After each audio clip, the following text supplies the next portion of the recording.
What kind of man watches someone tear up $5 million and does not even raise his voice? Before this story begins, think about where in the world you are watching from and what time it is there right now. Because somewhere tonight, someone is being judged by the clothes they wear, the neighborhood they come from, or the number printed beside their name. And this story begins at the exact moment one quiet father decided that the truth did not need him to shout. The sound of the check tearing carried farther than Rebecca Sloan expected. It was not loud, but inside the marble lobby of Sterling Trust Bank, it cut through the clicking keyboards, the counting machines, and the low afternoon conversations with the clean finality of a door being locked. One half of the cashier's check remained between Rebecca's fingers. The other drifted onto the glass counter, face up, the amount still visible in dark blue ink, $5 million.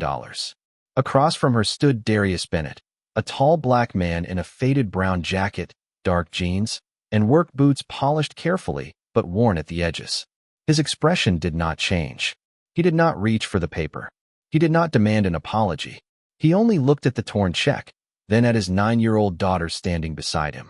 Maya held a small blue envelope against her chest with both hands. A moment earlier, she had been watching the clock above the teller windows because her father had told her they needed to finish before 4. Now she stared at the pieces on the counter as if Rebecca had broken something that could not be replaced. "Daddy," she whispered, "was that Mom's promise?" Something shifted behind Darius's eyes, but his voice remained steady. "The promise is still here, baby." He placed one hand gently on her shoulder. Rebecca straightened the sleeves of her navy suit and glanced toward Walter Green, the security officer near the entrance.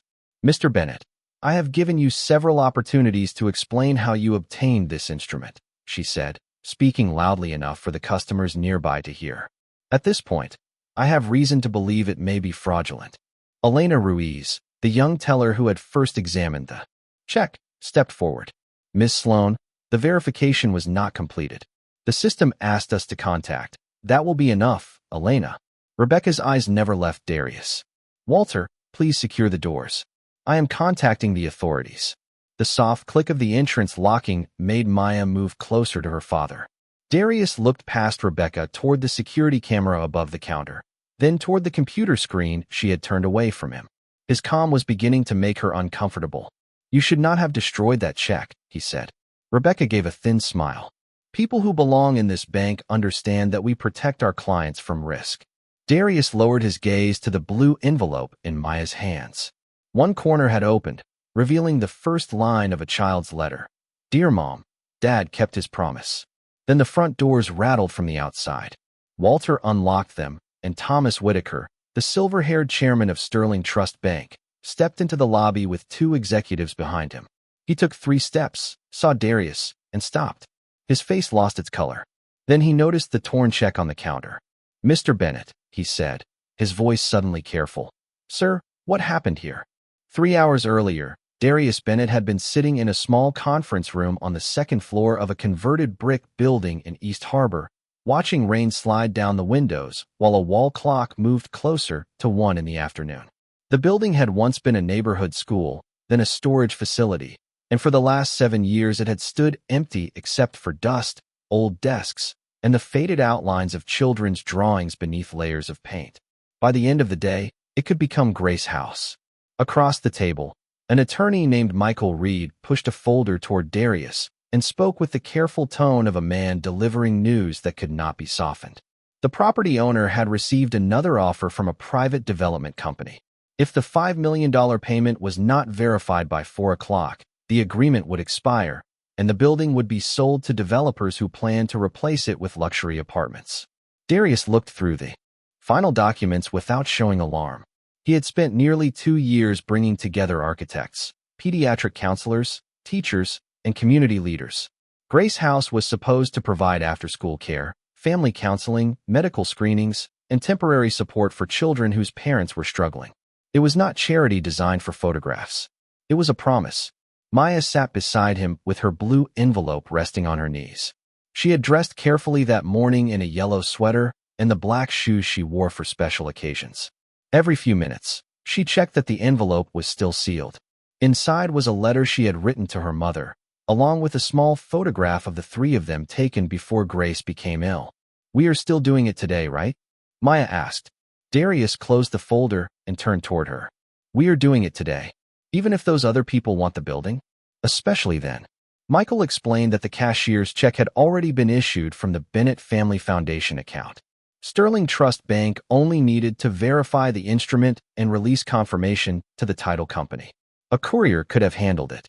Darius had assistants who could have made one telephone call and cleared the matter within minutes.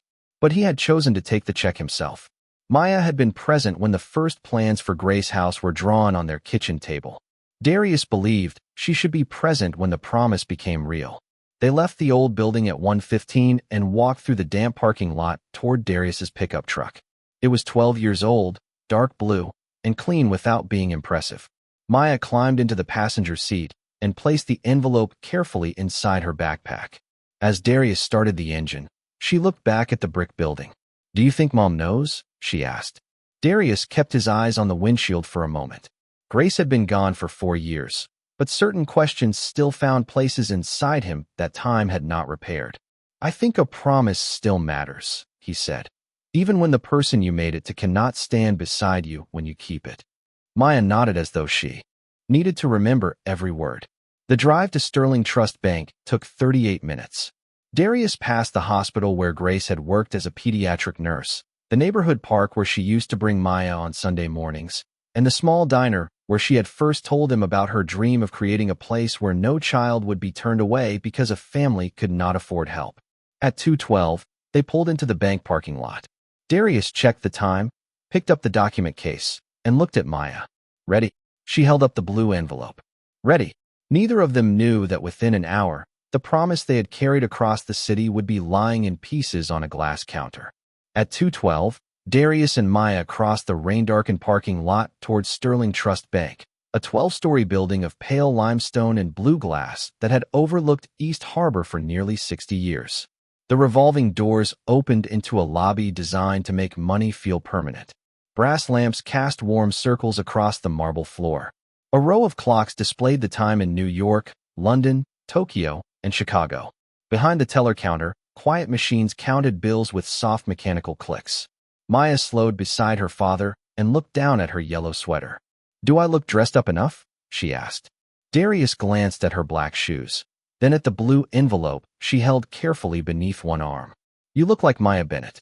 That has always been enough. She smiled, but only for a second. The size of the lobby made her lower her voice. Darius noticed. He had seen rooms like this make ordinary people feel as though they needed permission to stand inside them. He placed a hand between Maya's shoulders and guided her toward the counter. As they walked, his eyes moved briefly to the large oil portrait hanging above the customer service desks. The bank's founder stared down from a dark wooden frame, one hand resting on a leather-bound ledger. The portrait had once hung 6 feet farther to the left. Darius knew because he had sat through a 2-hour meeting about the lobby renovation 3 months earlier, although nobody working on the floor that afternoon had been invited to that meeting. Maya followed his gaze. Do you know him? Only from the stories people tell, Darius said. It was not an answer, but she accepted it. A young teller with a nameplate reading Elena Ruiz welcomed them with a tired but sincere smile. Darius placed his identification, the property documents, and the cashier's check on the counter. I need verification sent to the title company before 4 o'clock, he said. Elena nodded and began entering the information. Her fingers moved quickly until she reached the name printed on the check. Then she stopped. The change was small, but Darius noticed it. On her monitor, a yellow symbol appeared beside his profile, followed by a line of text too small for Maya to read. Elena leaned closer.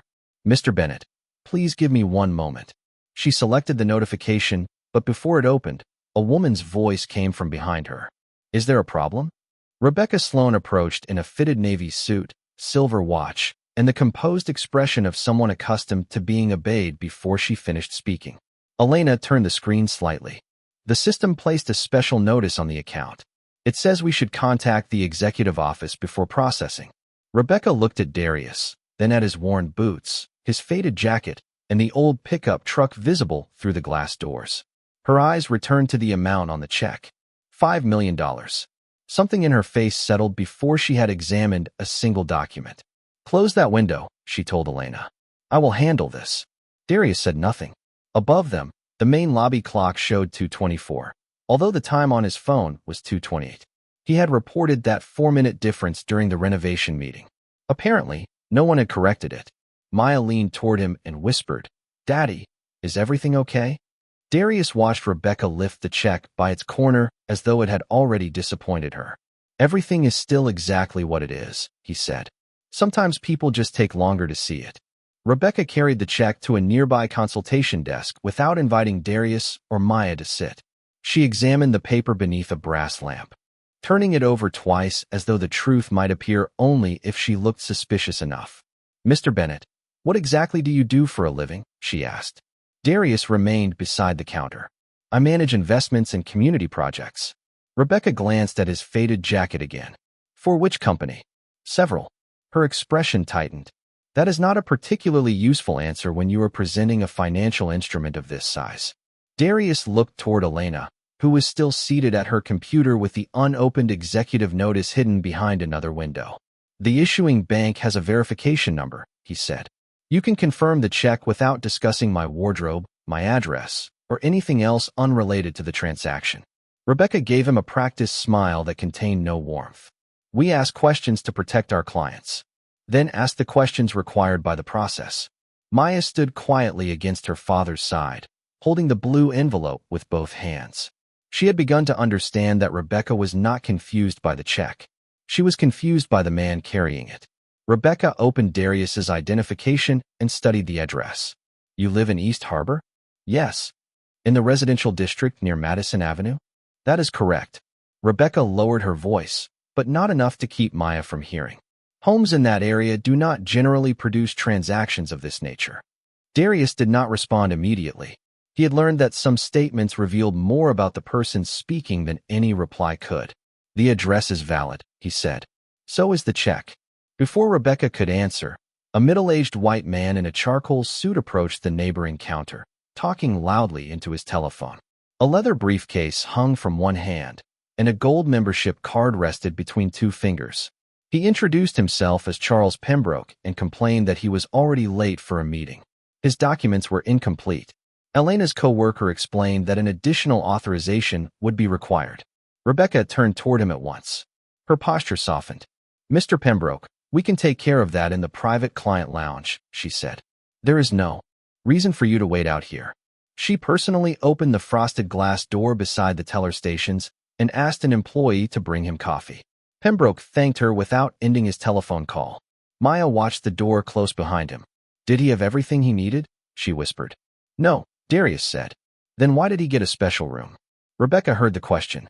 She returned to the consultation desk and arranged Darius's papers into a straight pile. "Different clients have different relationships with the bank," she said. Maya looked up at her. "But you did not check ours." The simplicity of the words left a brief silence between them. Rebecca's smile disappeared. She turned back to Darius. "Who gave you this check?" "It was issued from an account authorized by my family foundation."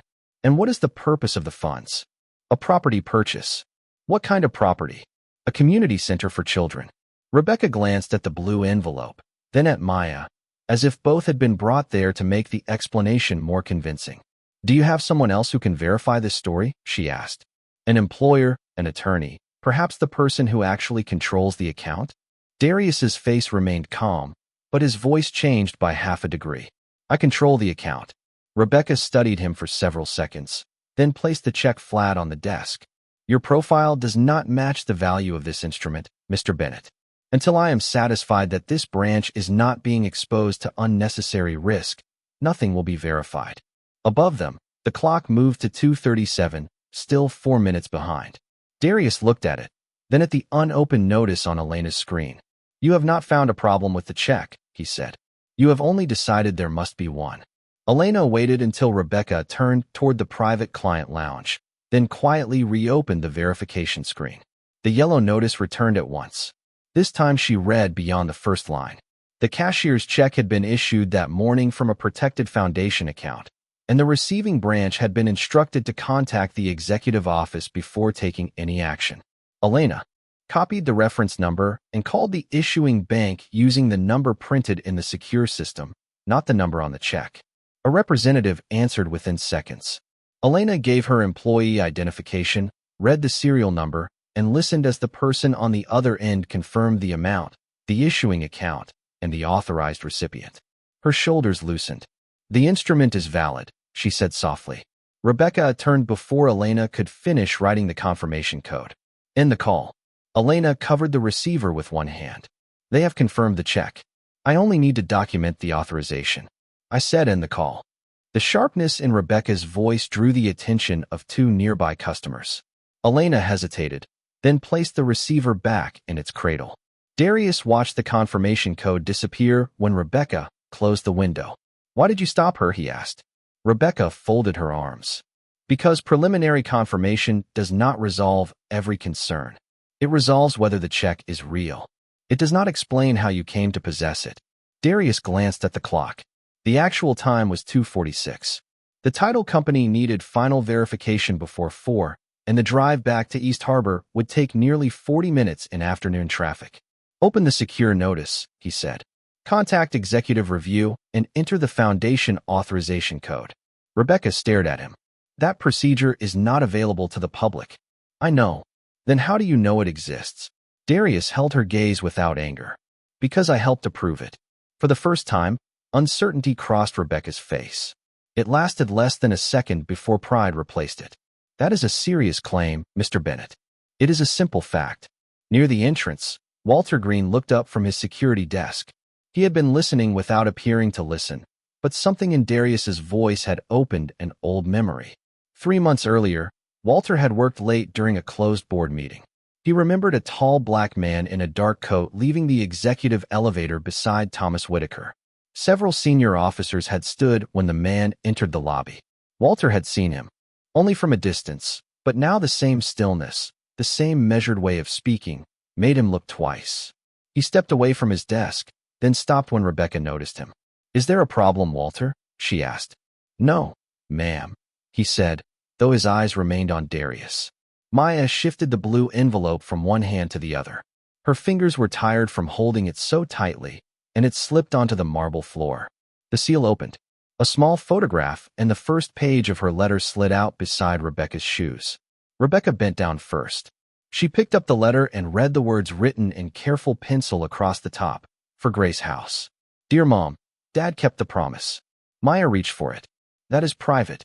Rebecca handed it back, but her expression suggested the letter had confirmed the wrong suspicion. "A child's story does not verify a financial transaction," she said. Darius took the envelope from Maya, smoothed the bent corner, and returned it to her hands. "No one said it did." Rebecca moved the check farther from him. "Until I determine who truly controls these funds, this transaction will not proceed." Elena looked at the closed verification screen, then at the manager who had ordered her to ignore it. Darius looked at both women and understood that the check was no longer the real test. The test was whether anyone inside Sterling Trust Bank would choose the truth once authority told them not to. Rebecca returned to her office and closed the glass door, but the blinds remained open, allowing everyone in the lobby to see her sit behind the desk and begin typing. Elena watched the activity log on her own screen update in real time. The transaction status changed from pending verification to suspected fraudulent instrument. Her stomach tightened. "Ms. Sloan," Elena called carefully. "The issuing bank already confirmed the check." Rebecca stepped back into the lobby without hurrying.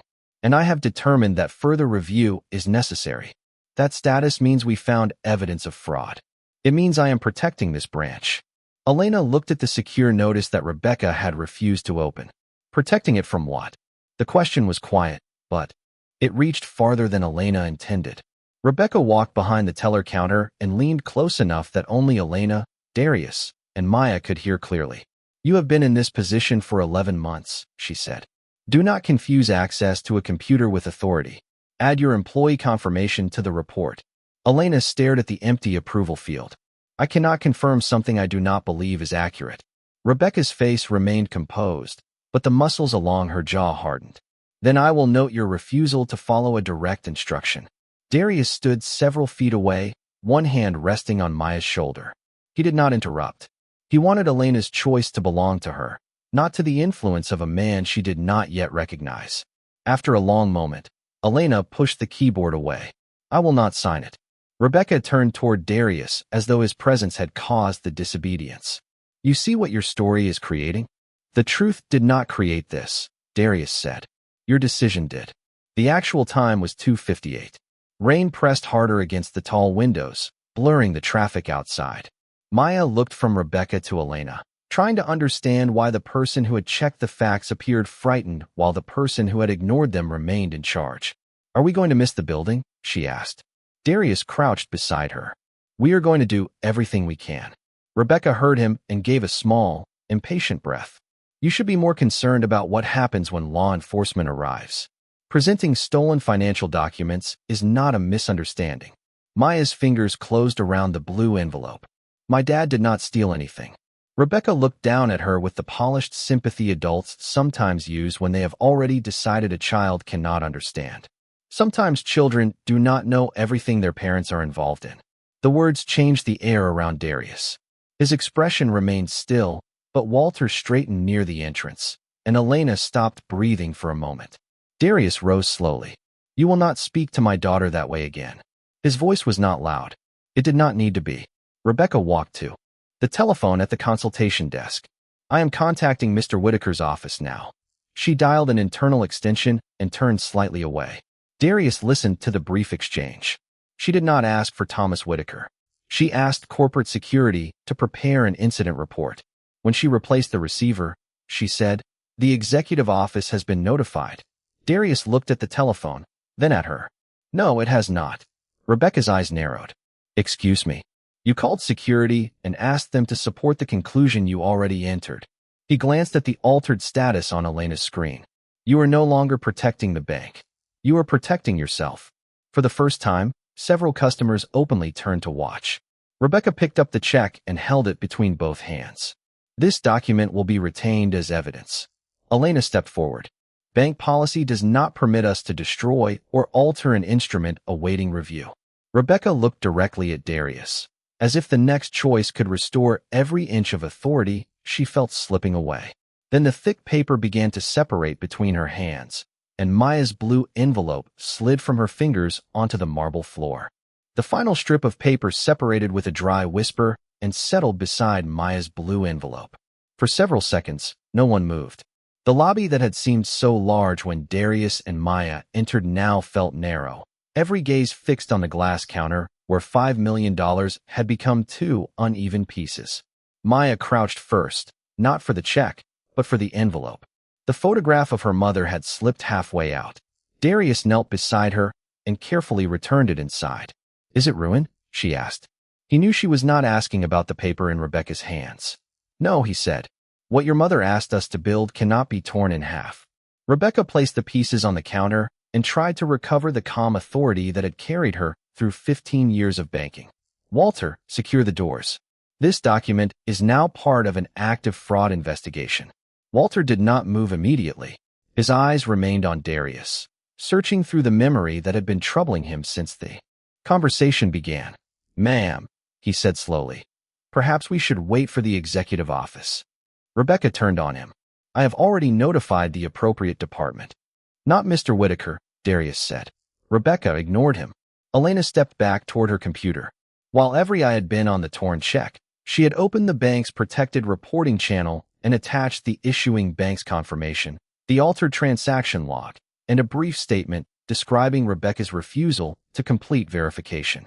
Her finger hovered over the final command. Submitting it would alert executive compliance and permanently record the time. It could also end her career if Rebecca was right. Elena looked at Maya clutching the letter to her mother, then at Darius standing between his daughter and a room full of strangers. She sent the report. A small confirmation appeared on her screen. Executive alert received. Rebecca noticed the movement.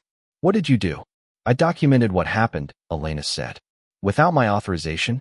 The reporting policy does not require it. Rebecca started toward the counter, but Darius spoke before she reached Elena. Leave her out of this. His tone was measured, yet the entire room seemed to listen. She followed the facts. You followed your fear of being wrong. Rebecca stopped. You walked into my branch with a questionable check and refused to provide a credible explanation. Do not lecture me about judgment. I provided identification, account authorization, property documents, and access to the issuing bank. You received the truth and closed the window. Charles Pembroke emerged from the private lounge holding a cup of coffee. He looked at the pieces of the check and then at Darius with open curiosity. Rebecca saw him and raised her voice, perhaps hoping an audience would restore the certainty she had lost. This man is attempting to use influence and a child's story to bypass security procedures. Maya stared at her. My mother is not a story. The words were quiet, but they struck the room more deeply than anything Rebecca had said. Darius rested a hand on Maya's shoulder. We can leave, he told her. The title company can receive another instrument. Maya looked at the locked doors, the customers watching, and Elena standing behind the counter with fear still visible in her face. If we leave, will she tell everyone she was right? Darius did not answer. The question carried its own answer. Outside, a black sedan stopped beneath the bank's awning. Walter looked through the glass and straightened. Thomas Whitaker stepped from the rear door with two senior executives behind him. His pace was fast but controlled. Walter unlocked the entrance before Rebecca could object. Thomas crossed the marble floor, saw Darius, and slowed. Recognition changed his face before a single explanation was offered. Mr. Bennett, he said, glancing from Maya to the torn check. Sir, what happened here? Rebecca's confidence returned for one dangerous moment. She stepped between them and said, Mr. Whitaker, I believe I just prevented a major fraud. Thomas did not look at her. He bent down, picked up one half of the check, and asked Elena, was verification completed before this was destroyed? Elena swallowed. No, sir.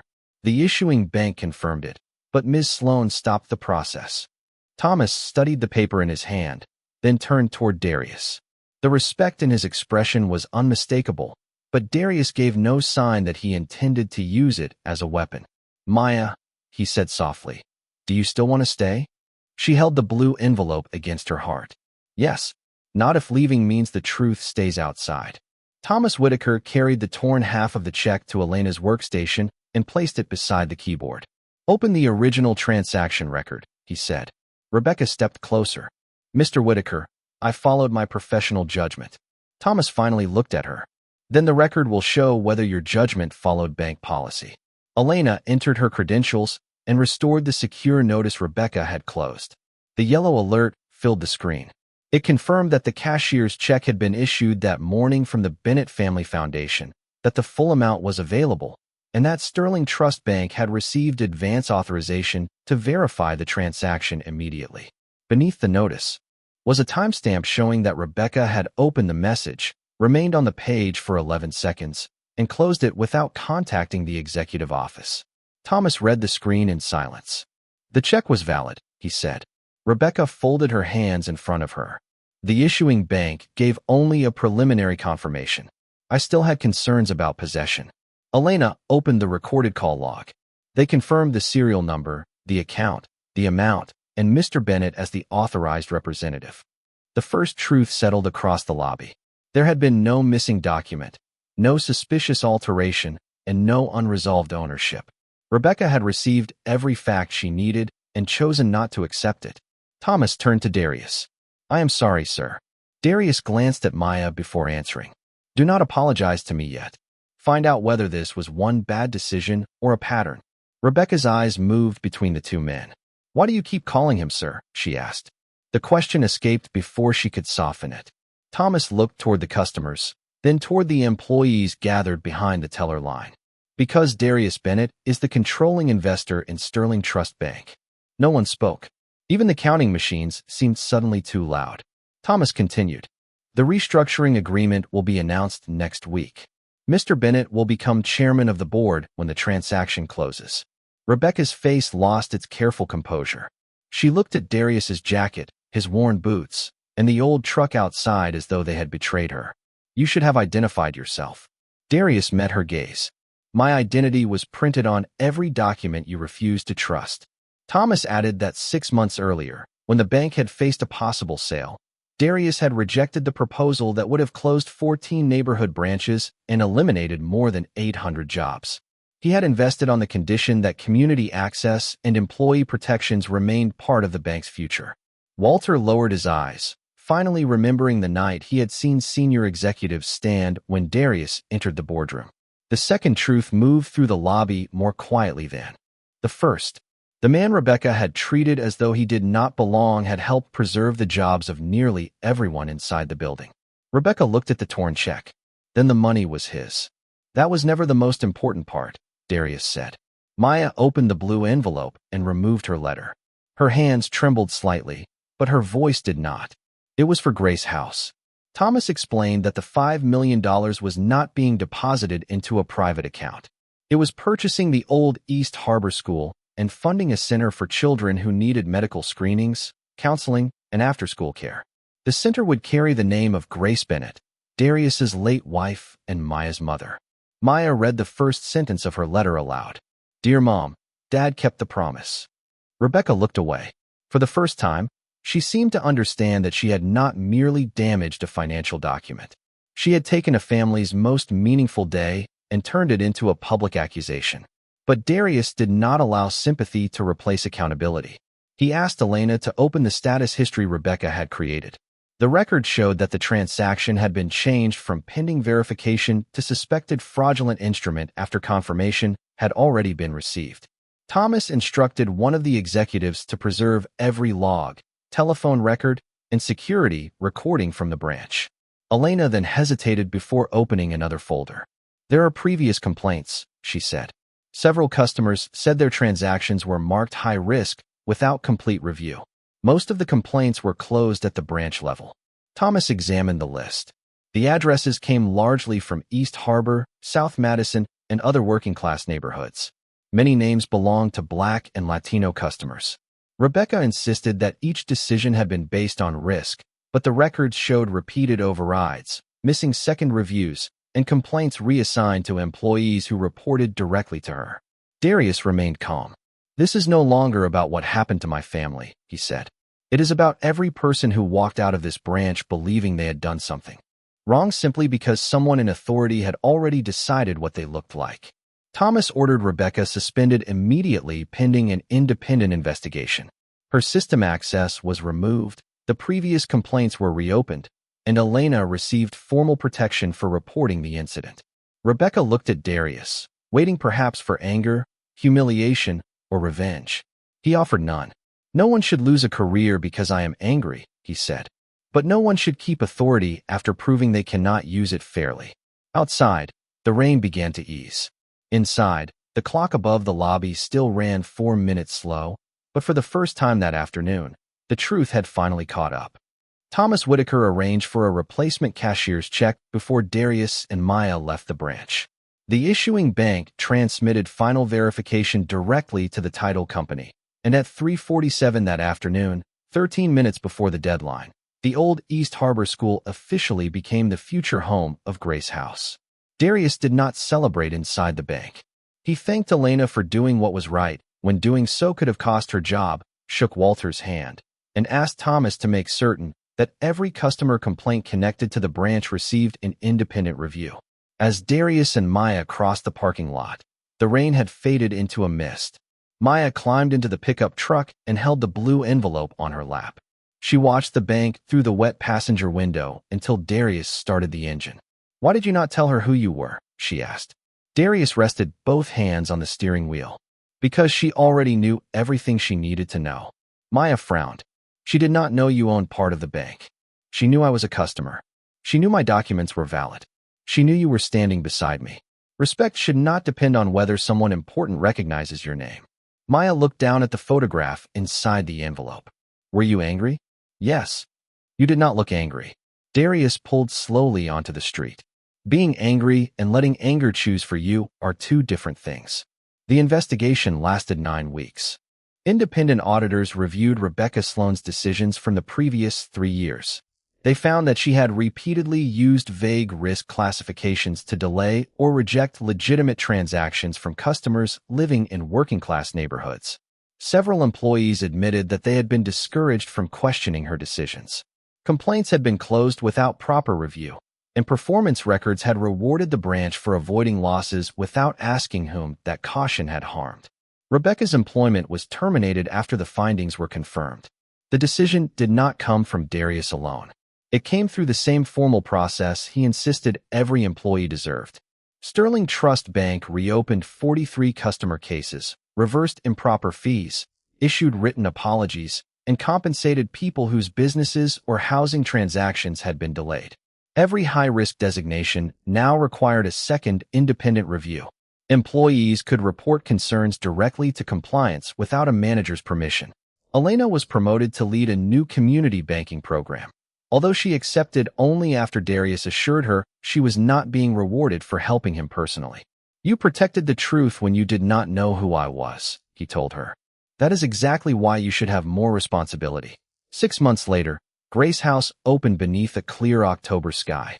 The restored brick building no longer looked abandoned. Warm lights shone through tall windows. A playground stood where weeds had once covered the yard, and the former classrooms had become counseling rooms, medical offices, reading spaces, and a kitchen where families could share meals without being asked what they could afford. Hundreds of neighbors gathered outside, but there was no oversized photograph of Darius and no ceremonial check displayed near the entrance. Above the main doors were only 2 words, Grace House. Inside the lobby, Maya placed her blue envelope into a small glass memory box beside her mother's nursing badge. The letter remained sealed. It belonged to Grace, not to the crowd. On the wall behind it were the words Grace had once written on a paper napkin in a neighborhood diner. "No child should feel invisible because their family has less." Thomas, Elena, and Walter attended the opening. So did several customers whose complaints had finally been heard. Darius stood near the back while children entered with their parents, some shy, some laughing, all welcomed by name. Maya found him beside the old school clock, which had been repaired and now showed the correct time. "Did we win that day at the bank?" she asked. Darius looked across the room at Elena helping a mother complete an assistance form, then at a little boy choosing a book from the new library. "We did not win because someone called me sir," he said. "We won because what happened to us made it less likely to happen to someone else." Maya slipped her hand into his. Together they watched the doors remain open as one family after another stepped inside, and Darius understood that a check could be replaced, a title could be corrected, and even a broken system could begin to change. The promise had never lived on paper. It had lived in the way a father carried his daughter through injustice without teaching her hatred, in the courage of an employee who chose truth over fear, and in a building where children who had once been overlooked would finally be seen.